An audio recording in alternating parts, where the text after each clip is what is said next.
Uzdil CSS dərsligi 3-cü qism CSS-ning oliy grammatikasi. Bunun da asoslıq iki məzmun sözündə birincisi CSS tanlagıcının qrupuga ayrılışı. Biz tanlagıçlarni gruplarga ayırıp yazsaq buldu. Bundaq bolğanda bir grupdagi tanlagıçlar bir qancha bayonotni o'rtaq ishlatadi. Bir grupga ayrılgan tanlagıçlarni peş orqali ayıramiz. Masalan, misol qaraydigan bolsaq, demak, bu yerda H1 dan H6 gacha bo'lgan tanlagıçlarni, ya'ni HTML elementini biz bir grupga ayırıp, bu grupga birlam qiymat versak, bu yerda bayonot CSS bayonot e'lon qilsak, bu rangi yeshil degan barliq qiymatni hamala o'rtaq ishlatadi. Ikkinchi, varislik qilish. CSS kodidagi body element ot elementning xarakteriga varislik qildi.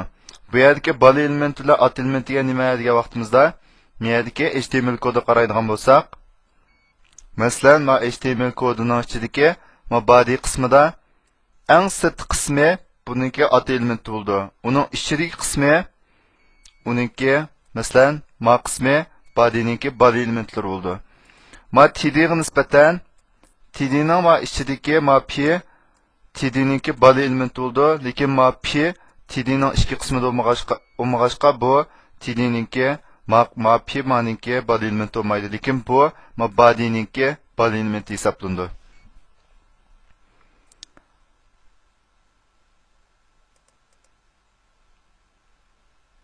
Kodga qaraydigan bo'lsak, bu yerda body'da font family bir dana sans-serif deb bergan bo'lsa, agar biz asti qismidagi qiymatninki hech qaysini olmasak, undaqda body'ga bergan xat nusxasi astidagi barliq body elementlarninki hammasiga ishlaydi. Agar body elementlarning orasidagi masalan p ning yo t ningki xat nusxasini boshqa xat nusxasi bo'lsin deb qaragan bo'lsak, u holda uningga boshqa qiymat bersak, andan keyin body'ning asti qismiga yozilgan xat nusxasi bilan t-ning ichidagi va p ning ichidagi xat nusxalari belgilangan bo'yicha o'xshamagan xat nusxasi oldi chiqadi.